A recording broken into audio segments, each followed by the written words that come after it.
Fue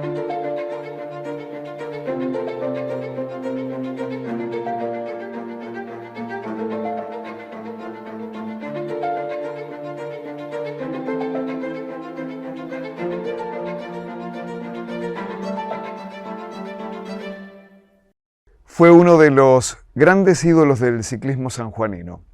Su reconocimiento trascendió las fronteras. Aquel 25 de enero de 2014, cuando regresaba del Tour de San Luis, un siniestro vial le arrebató la vida. Tenía tan solo 28 años de edad y era papá de 2 niños pequeños. Como toda leyenda, el apodo sintetizó su nombre. Para todos fue el Chino Saldaño. Junto con él viajaba Ernesto Pollo Fernández, sobreviviente de la misma tragedia, y está acá con nosotros. Bienvenido, Ernesto, un gusto. Gracias, buenas tardes, el gusto es mío. Qué recuerdo, ¿no? Sí, fuerte, pero lindo recordarlo, porque era un fenómeno. Es lo que vamos a hacer. ¿Y por qué decidieron viajar a San Luis? ¿Por qué tuvieron que viajar al Tour de San Luis? Había comenzado el Tour de San Luis esa semana, y desde el día martes que estábamos por ir, porque yo tenía a mi hijo Emiliano Bambán Fernández en la selección argentina, y bueno, tenía que arreglar un par de cosas sobre unas becas que se le estaban adeudando a Emiliano, y estaban los dirigentes de la FAPIR ahí. Y Emanuel quería comprar una zapatilla, una rueda, ¿no es cierto? Que estaba el equipo Lampre, que ahí corría Maxi Richese por ese momento. Y tomamos la iniciativa de ir, ¿por qué? Porque en esas vueltas se consigue el material que acá los cuesta fortuna por el dólar, lo conseguía a mitad de precio. Y tuvimos que el martes, que el miércoles, que el jueves, y bueno, ya el jueves me dice el Emanuel, ¿vamos a ir o no vamos a ir? Y le dije, sí, vamos a ir. Y bueno, ya ahí fue la iniciativa de ir. Yo para arreglar un poco las cosas con la federación y él a ver qué había para comprar. ¿Viajaron en el auto suyo? Sí, sí, una camioneta que tenía una Parnec nueva. Viajamos en la camioneta. Hicieron lo que tenían que hacer y resolvieron volverse. Pero entiendo que fue decidido sobre el momento, ¿no? El tema de volverse. Sí. Sí, nosotros con Emanuel fuimos para quedarlo al día sábado. Al otro día se iba a levantar temprano, los íbamos y la etapa iba a Merlo. Nosotros el temprano se iba a ir y íbamos a pedalear atrás de la camioneta y después íbamos la etapa y regresábamos el día sábado. Y esa noche estábamos en el hall del hotel con los chicos que estaban corriendo la vuelta, el papá de Messineo, el papá de Walter Pérez que estaban ahí. Y eran aproximadamente las 8 de la noche, 7:45, y me dice, ¿te pinta que los volvamos? Le digo, no sé, como vos quieras. Me dice, sí, lo volvamos ahora. Dice, sí, ya mañana estamos en casa. Claro. Bueno, le digo, pero comamos algo, porque habíamos salido en la mañana y no habíamos comido nada, unas galletas y una gaseosa, es lo que llegamos justo para la contrarreloj. Así que así fue, fuimos, comimos algo y salimos. O sea que en definitiva viajaron por el día. Prácticamente fuimos a la mañana y los volvimos a la tarde. Claro. Y entiendo que pararon a cenar por ahí, a comer algo. El cenar fue en el mismo San Luis. Salimos del hotel, caminamos una cuadra y media, estaba recién abriendo un restaurante. Y lo sentamos y ahí pedimos, me acuerdo como si fuera hoy, él pidió un lomo con papa y yo pedí un barroluco y pedimos una sevená, y te puedo decir hasta el monto, 105 pesos de aquel momento costó, que cuando volvió del baño dice, vamos a pagar, le dije, lo pagué yo. Dice, no, pago yo, porque en eso tenía, el tipo era muy ordenado con su dinero. Tomaba una gaseosa, la apuntaba, se comía un lomo, lo apuntaba, una galleta lo apuntaba, un cereal. Él tenía una libreta donde apuntaba todo lo que él gastaba. Y pegaron ya la vuelta, el viaje ya. Sí, hicimos el regreso con Emanuel, vinimos bien, veníamos conversando, riéndolos, ¿no es cierto? Y más o menos a 20 kilómetros antes de llegar a Lincoln me dice, ¿querés que maneje yo? Le digo, no, llego hasta Lincoln, manejás vos. Le digo, cuando llegue, le digo, ya manejás vos hasta la ciudad. Bueno, dale, y veníamos conversando porque tenía mucha, ¿cómo se podría decir? Era un tipo muy emprendedor. Ujú. Había hablado con gente de una metalúrgica, andaba atrás de una remisera Ujú. para comprar una remisera. Ujú. Y veníamos charlando todos esos temas en el camino y escuchando música. Y llegamos a Lencón. Es más, la policía que estaba en el Lencón dice, ¿qué pasó? ¿Están de vuelta? Sí, lo volvimos, todo lo otro.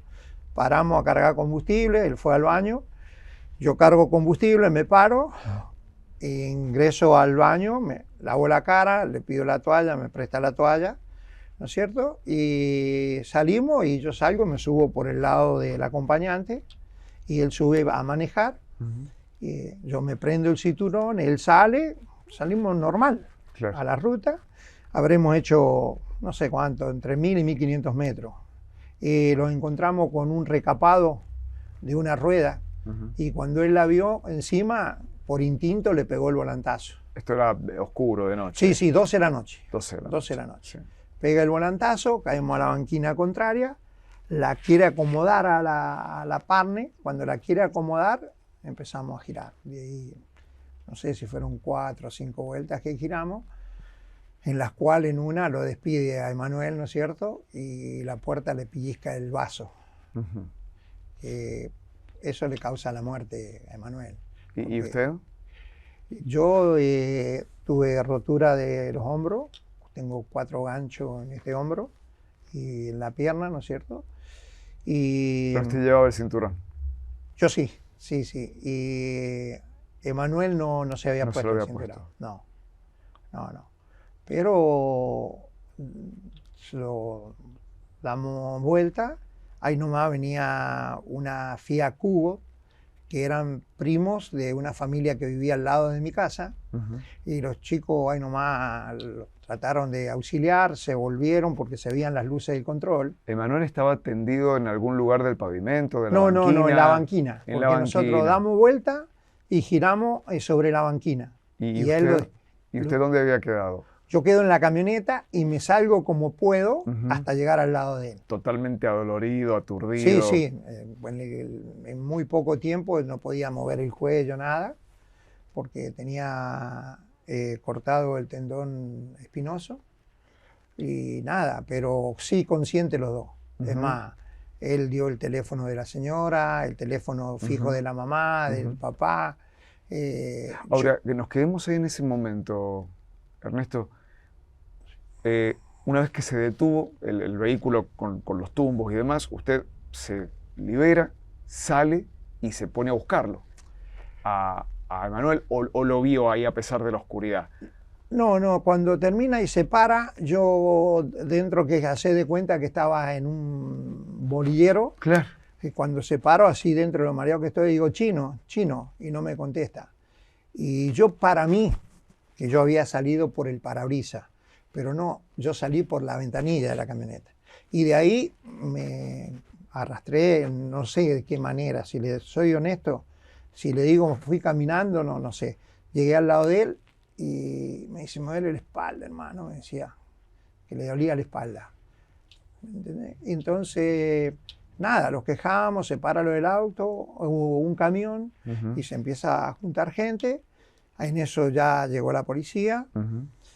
Manuel da todos sus datos, porque le vuelvo a decir, lúcido. Es más, Estaba lúcido. hasta cuando lo separamos, Manuel estaba lúcido. Ujú. Después de esperar más de 2 horas y media. Me mencionó que separó una familia en una Fiat Cubo que eran vecinos suyos. ¿Por qué repara en el detalle de esta familia?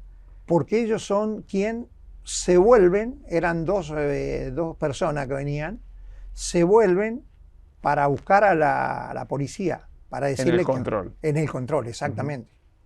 Ujú. Por eso hago hincapié en ello. Ujú. Que yo no sabía, y después mi vecina me dice, no, si fueron mis primos Ujú. los que los asistieron a ustedes. Ujú.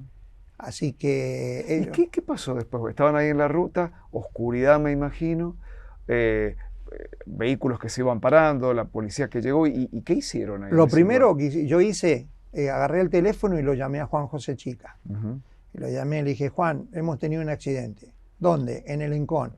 Ya llamo a la policía de 25 de mayo, ¿no es cierto? Para que vayan a verlo. ¿Cómo están? Y le digo, estamos jodidos. Eso lo hablé yo personalmente con Juan José Chica por mi celular. Chica que en ese momento habrá sido secretario de Deportes, seguramente. Sí, sí. Era Bien. el secretario de Deportes. Ujú. Así que dice, ya mandan una ambulancia. Esa ambulancia, para hacer 30 kilómetros, demoró 2 horas y algo. La ambulancia demoró 2 horas, más de 2 horas para llegar al lugar. Sí. Desde el momento del accidente demoró más de 2 horas. Sí. 2 horas estuvo el chino ahí en esa banquina. ¿Y usted cómo estaba? Sí. Queríamos agua, no nos querían dar. Un camionero agarró y en una tapita, en la tapita, los dio un poquito, a los dos una tapita de agua los dio. Y nada, ahí llegó el patrullero, que ya venía la ambulancia. Se da la casualidad de que el patrullero que llegó me conocía, el agente, el oficial, me pregunta, me dice, Pollo, ¿qué pasó? Entonces le expliqué nada, aparte no había mucho para explicar, porque estaba el recapado ahí Claro. en la calle, en plena Claro. calle. Entonces me dice, ya viene la ambulancia. Y el Emanuel le contesta, pasado ya un buen rato. Dice, ¿cuándo viene la ambulancia? Le dice. Entonces le dice, ya viene. ¿Entendés? Y bueno, y así cayó una ambulancia. Y ahí los subieron a los dos, los trasladan. Y acá en el cruce de lo que es para ir a la difunta Correa, en el Forestal, ahí veníamos los dos y él dice que le dolía mucho la espalda y le dolía el pecho. Entonces yo le decía, aguantá, dentro de lo que veníamos, ¿no es cierto? No es que yo estaba tan lúcido tampoco. Sí. Y le digo, aguantá. Y me dice, hermano, no aguanto más, me dice. Entonces venía no sé si era paramédico, si era enfermero, si le digo lo que era, no lo sé. Pero era una persona que venía en la ambulancia. Sí. Que los colocaron un suero ahí. Entonces... ¿Y qué pasó en el control forestal? Ahí dice, tirate a la derecha. Dice que viene la otra ambulancia. Entonces le digo yo, ¿la otra ambulancia para qué? Es una ambulancia de más complejidad. Entonces ahí los paran, aculan, ponela de cola, dice. Las ponen de cola a la ambulancia y ahí dice, lo trasladamos a él. Y lo trasladaron al chino. Y bueno, y ya de ahí, nada, vine en esa ambulancia hasta que llegué al hospital. Cuando llegué estaba muy hinchado, entonces llega el hermano de mi esposa a verme. Cuando llega me pregunta cómo estoy y le digo que estaba mal porque estaba muy hinchado. Además, ellos pensaban que yo estaba dañado también por dentro. En el hospital Rawson fue esto. Sí. Entonces, cuando él se me arrima y me dice, ¿cómo está? Y le digo, me duele todo. Le digo, estoy mal. Le digo, el chino me dice, llegó mal, llegó con signos vitales muy bajos, me dice. Bueno, nada, de ahí empieza todo el movimiento para hacerme placa y eso a mí. Y cuando habrá pasado, no sé cuánto, no puedo medir el tiempo. Sí, claro. 20, 30, 40 minutos, ingresa el doctor de guardia y se me arrima y me da un beso en la frente y me dice, lo siento mucho, falleció el chino. Entonces, nada, de ahí se me veía todo gris. Después del hospital Rawson fui trasladado al Castaño, ¿no es cierto? Y ahí estuve internado 2 días en el Castaño. Y bueno, y después de volver a casa hasta a empezar, digamos... La recuperación. Una dura recuperación. Primero tuve que esperar casi 2 meses y algo para que me operaran porque me hacían tomografía y era tanto lo que estaba machucado de que no se detectaba bien lo que tenía la lesión roto. Para reparar. Vamos a seguir hablando de cómo fue esa recuperación y de lo que vino después, ¿no? De la muerte del Chino Saldaña. Y también lo vamos a recordar en vida y lo que fue como ciclista. Ya volvemos.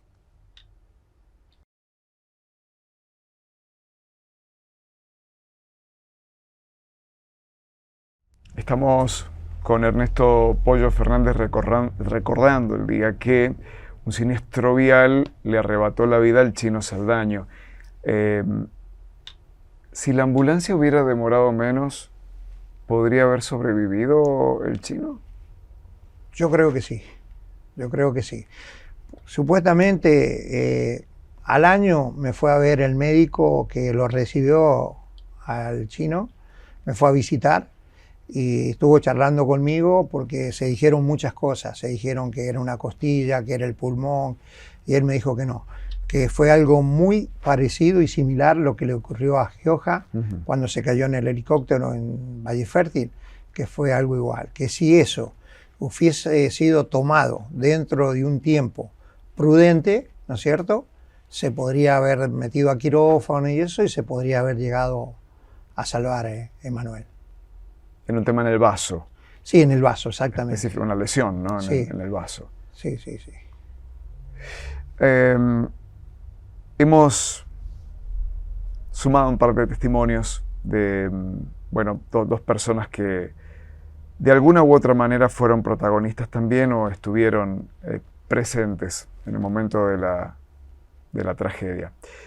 Uno de ellos es Fabián Seguín, periodista deportivo, de tema ciclístico, ¿no?, especializado. Así lo recuerda Fabián Seguín. 24 de enero del año 2014, día viernes, con Emanuel nos juntamos en la contrarreloj del Tour de San Luis. Él había ido con Ernesto Fernández a ver la etapa de la crono. Había un cambio brusco de temperatura, le presté una campera, que justamente con esa campera él falleció. Terminó la crono y ellos se quedaban en San Luis y decidieron de último momento volver. Nosotros, bueno, cenamos, nos fuimos a descansar porque había una etapa larga el otro día y aproximadamente 2 de la mañana me suena el teléfono y me llama Rodolfo Virgües avisándome que había tenido un accidente pasando en Con, que había volcado la camioneta, que había llegado al hospital. Una vez que ha llegado en la ambulancia y llegando al hospital, doctor Guillermo Rawson había perdido la vida de Emanuel, el Chino Saldaño. Fue algo que no lo podíamos digerir. Al tiempo ahí, a los minutos me llamó Alberto Romero, el papá de Cristian Romero, y después me llamó el Chespi Pérez, y después me llamaron muchos amigos, y bueno, y el teléfono no paró de sonar en ese día, ya que era el 25 de enero del 2014, que fue cuando falleció Emanuel. Nos costó muchísimo, yo no terminé de relatar el Tour de San Luis, me vine para acompañar a la familia, para acompañarlo a él, porque hemos tenido muchos viajes, muchas anécdotas, muchas carreras, y fue muy duro la noticia de la pérdida de la vida del Chino Emanuel Saldaño. Fue obviamente, ¿no?, un mazazo, un golpe. Sí, muy duro, muy, muy duro. Con Emanuel compartía varias horas del día, más en la tarde, porque yo en la mañana trabajaba y él entrenaba, pero en la tarde 2 o 3 días a la semana estábamos juntos porque era un fenómeno como corredor y era un fenómeno como persona. Y era muy aplicado al entrenamiento. Entonces, en la tarde entrenábamos, ¿no es cierto?, tras camioneta, tras moto, porque no le gustaba sufrir, le gustaba ir siempre bien. Y cuando había que sufrir, sufría, pero tenía ese ángel de que quería ir cada día más. No tenía techo. ¿Y con la familia del Chino? Bien, soy una persona muy agradecido de Gloria, de Raúl, de sus hijas, de Leo, el hermano de Emanuel. Me dieron mucho apoyo ellos a mí, porque fue muy duro para mí. De una persona que compartía todos los días conmigo el entrenamiento, o el almuerzo, o la cena, ¿no es cierto?, lo deportivo, el cual yo era el técnico del equipo, que en ese momento estábamos en Rawson. Y es como que había que volver a empezar, y yo no quería empezar. Y tenía una plantilla de corredores excelentes, excelente persona. Y bueno, Apareció Raúl, Gloria, me senté, le conté desde el día que salimos, a qué hora salimos, qué comimos, qué no comimos, qué hicimos, qué no hicimos, le relaté todo. Y lo tengo grabado en mi mente todo. Si lo tengo que volver a relatar, se lo puedo relatar, no tengo drama para nada, ¿me entiendes? Entonces, soy un agradecido porque Gloria y Raúl y sus hijas, ¿no es cierto? Y Leo me iban a dar una vuelta permanente porque estuve 1 año y 7 meses En recuperación. en recuperación. Me empezó a contar, usted tenía una fractura acá en la clavícula ese día, ¿no? Se me rompió el manguito rotador. Del hombro. Y se me cortó el tendón supraespinoso y bueno, hubo que hacer cirugía y poner 4 ganchos. Y eso primero me llevó a algo más de 2 meses esperar para que los médicos pudieran ver, ¿no es cierto?, bien la gravedad, ¿no es cierto?, de la lesión que tenía yo. Y después fui operado y bueno, y dentro de todo eso estuve en el psicólogo prácticamente 19 meses fui al psicólogo. Y por ahí hay veces que le vuelvo a dar una vuelta porque Claro. en los primeros tiempos del accidente iba todos los días al psicólogo. Todos los días me llevaba uno de los corredores que vivía en casa, que era Darío Díaz, y me trasladaba todos los días a ver el psicólogo. Y lo fuimos llevando y siempre tuve el respaldo de Raúl. Incluso la semana pasada estuvo cenando en casa. Ajá. ¿Sintió, Ernesto, que su vida también estaba en peligro en algún momento? Es que yo no quería saber más nada con la vida. Yo no quería saber más nada, porque me parecía todo injusto. Ah, ¿por qué?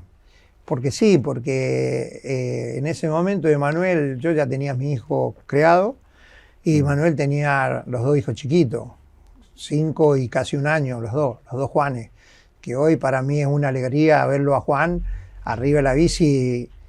Hace más o menos 1 mes lo fui a ver al autódromo correr y se me presentó la imagen del padre, igual, con la bici, con todo, era el chino. Entonces, creo que lo tomaba de mi punto, decía, ¿por qué él y no yo?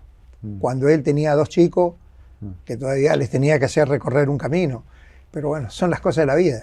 No, claro. Que yo al principio no lo entendía, no sé si me entendés. No es que, vos sí, vos yo no. Es el destino y nada, como te dije.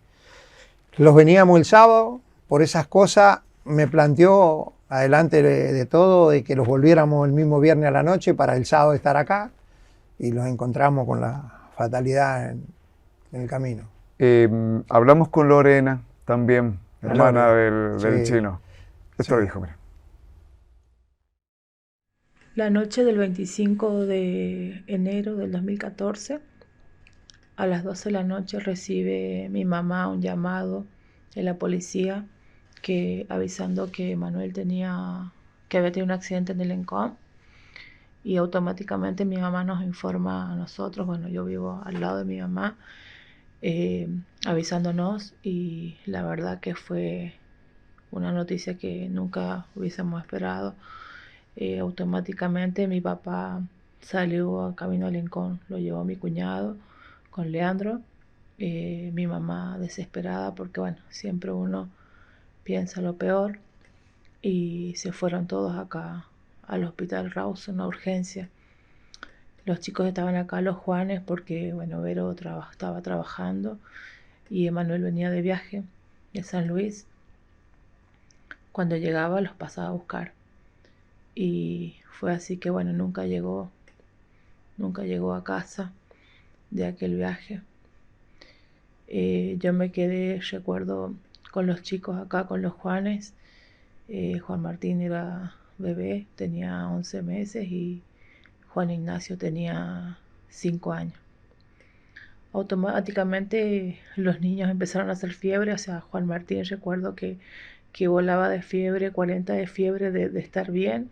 El niño empezó a hacer fiebre y bueno, y yo con los chicos acá cuidándolos, y como a las 3 de la mañana recibí esa noticia que nunca hubiese esperado, el deceso de Manuel, que fue la verdad que algo que fue trágico para todos porque fue un caos esa noche, no sabíamos qué hacer, estábamos todos desesperados, no lo podíamos creer porque nunca hubiésemos esperado esto. Tan joven, tan joven que se nos fue. Y bueno, así fue como recibimos la noticia de aquella tragedia del 25 de enero. A las 3 de la mañana recibí el llamado que Emanuel había fallecido. Al otro día, bueno, con todo revuelo de gente acá en casa, en el hospital, en urgencia. Y fue así que la verdad que una noticia que impactó a toda la familia del ciclismo y aquel que lo conocía al Chino. Fue algo que no esperábamos nunca.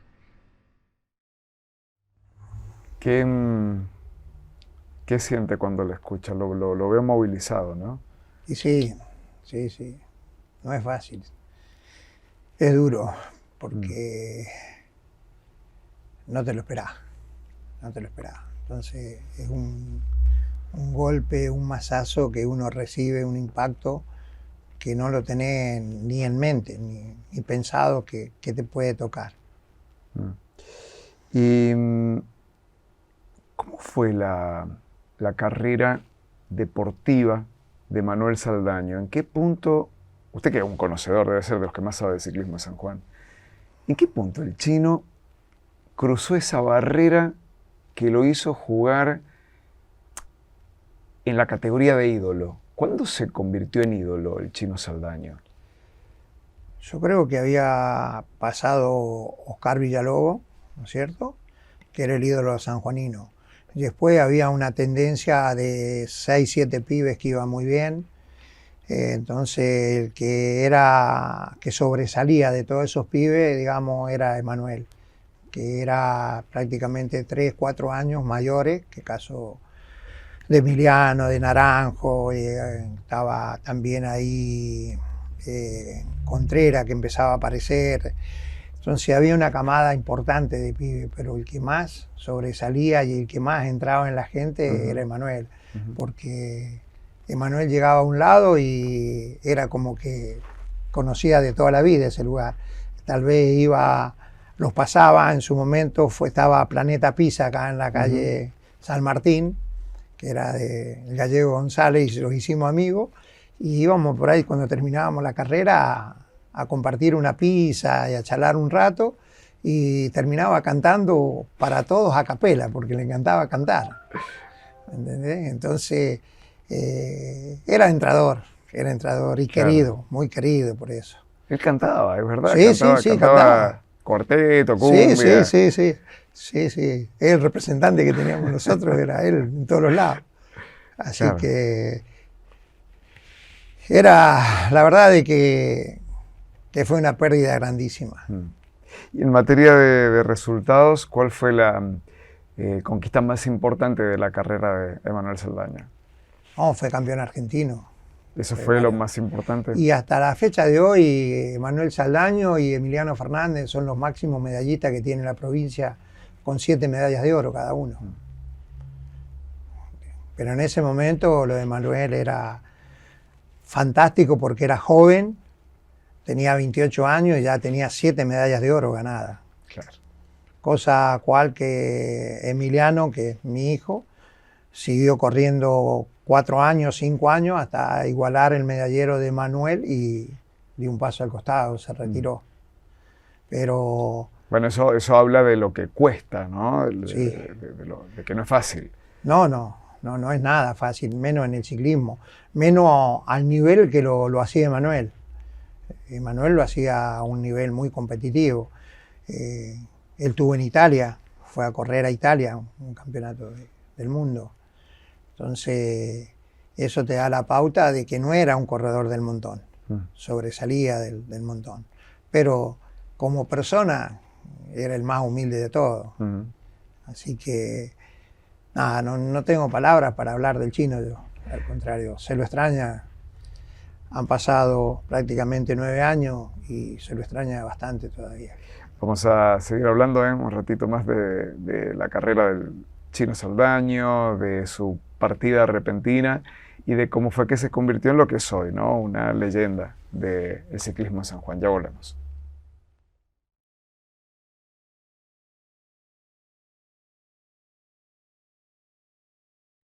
Estamos recordando el día que un siniestro vial le arrebató la vida prematuramente a Emanuel el Chino Saldaño, y lo estamos haciendo con Ernesto Pollo Fernández, que iba con el Chino aquella noche tan triste y que además es uno de los sanjuaninos que más sabe de ciclismo, sino el que más sabe de ciclismo. Y por eso es que le quiero preguntar, Ernesto, si el ciclismo, dentro y fuera de la pista, también por este tema de los traslados, es un deporte de riesgo.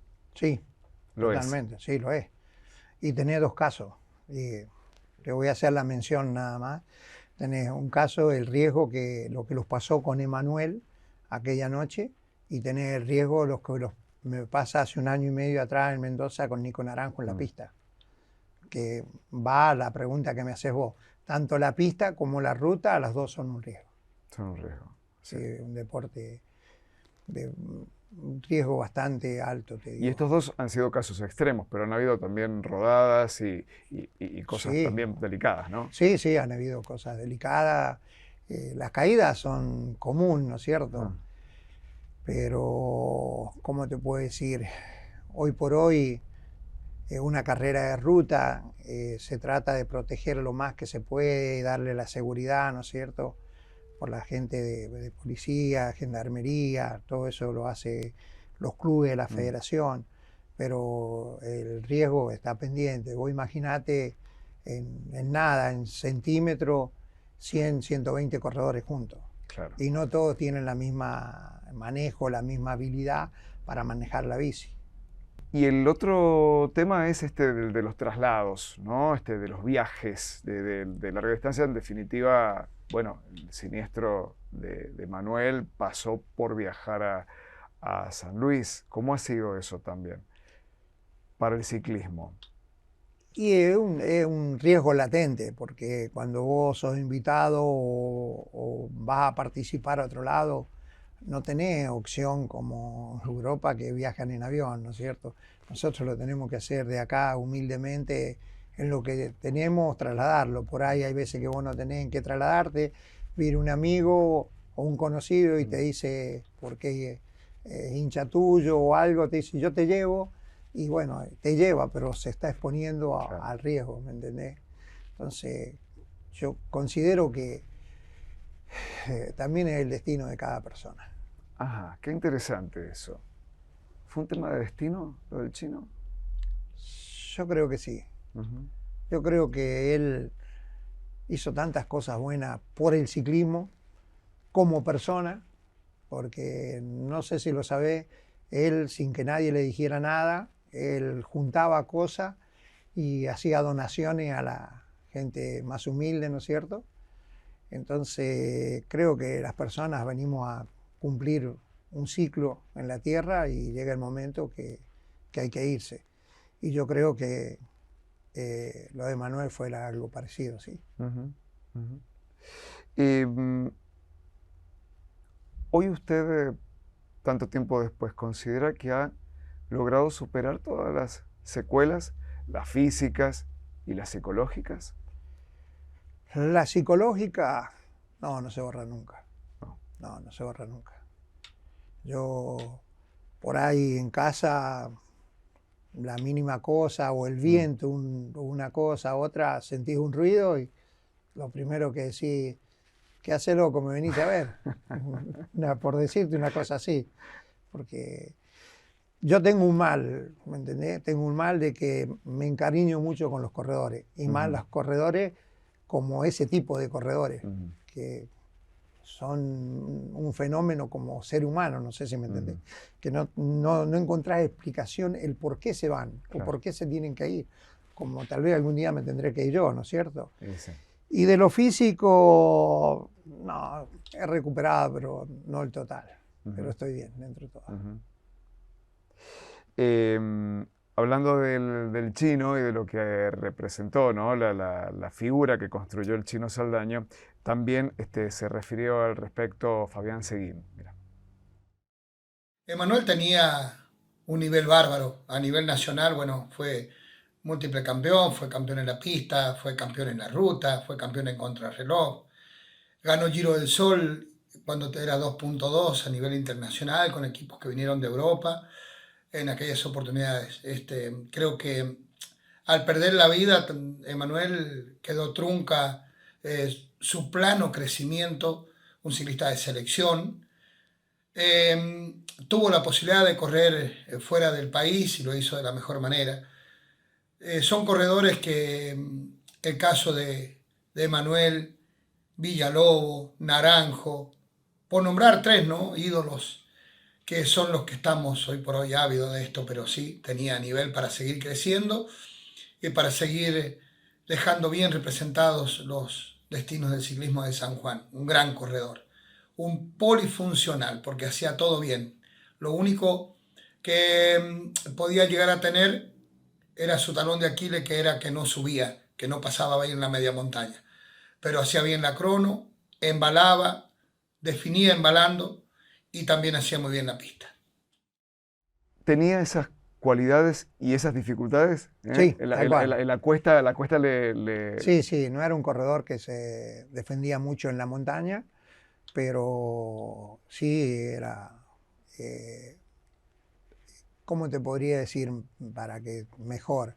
Era un corredor que donde vos lo ponías era de 9, excepto en la montaña, que no era tampoco de 4, Claro. pero era de 6, por decirte. Claro. Pero en lo demás, en todas las áreas que lo ponía, de las pruebas de tanto de pista como de ruta, era un corredor que te salvaba las papas seguro. ¿Dónde sacaba la ventaja? ¿Cuál era la fortaleza? La crono, la hacía muy bien. Claro. Y era bueno, digamos, cuando se llegaba a la hora del sprint, no era el matador, pero era el corredor a vencer.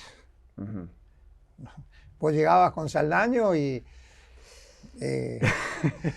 había que pasar un trago bastante difícil para poder ganar. No podías cantar victoria hasta no llegar a la raya si venía Emanuel, ¿me entendés? Claro.